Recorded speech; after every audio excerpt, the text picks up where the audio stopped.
Alors, bonsoir tout le monde. Mon nom est Patricia Chalifour. Je suis aussi résidente de la rue Rimbaud au 177.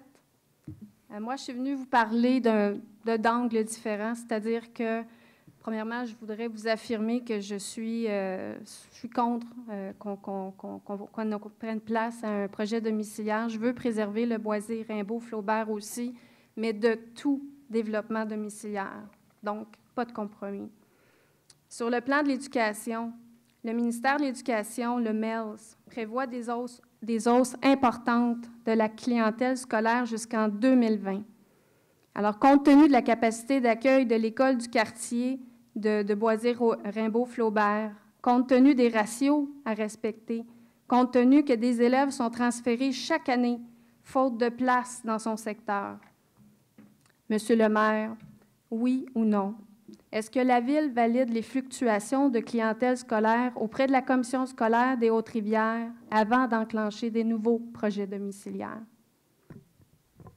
Je vais être franc avec vous, je n'ai pas la réponse avec moi. Je m'informais à M. Desroches, il était... Donc, c'est non. Merci. Par oui ou par non? Pardon, attends, non, je ne veux juste pas, par contre, vous répondre à ma place. Quand je dis que je n'ai pas la réponse, ça ne signifie pas un non, pas plus qu'un oui.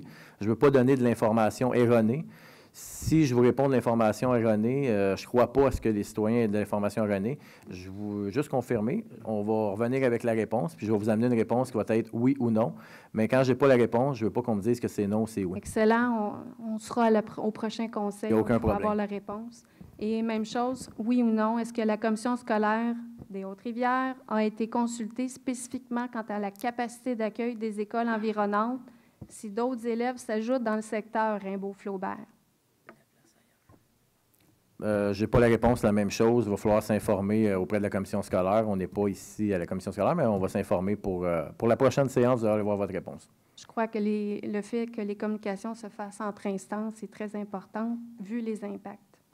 Faute de place, les élèves en surplus sont transférés dans d'autres écoles. Ça augmente les frais de transport et les contribuables paient la note. Et nous, on est à l'ère de se serrer la ceinture.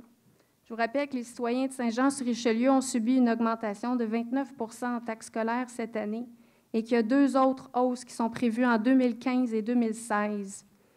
Donc, sur le plan économique, parlons de compromis. Avec les contraintes du pont Champlain, les tendances des employeurs de s'installer en région, ne pourrions-nous pas plutôt prioriser l'attraction d'employeurs potentiels et combler certains terrains libres, notamment l'ancien boisé Douglas? Alors, M. le maire, j'espère que nos interventions vous convaincront de ne pas toucher au boisé Rimbaud-Flaubert, qui pour nous a une grande valeur. Pour vous rassurer sur le développement économique, je peux me permettre, au nom de M. Fecteau, c'est un des dossiers qui travaille le plus à attirer des entreprises ici pour que les gens travaillent ici. Puis vous avez parlé des gens qui vont travailler à Montréal.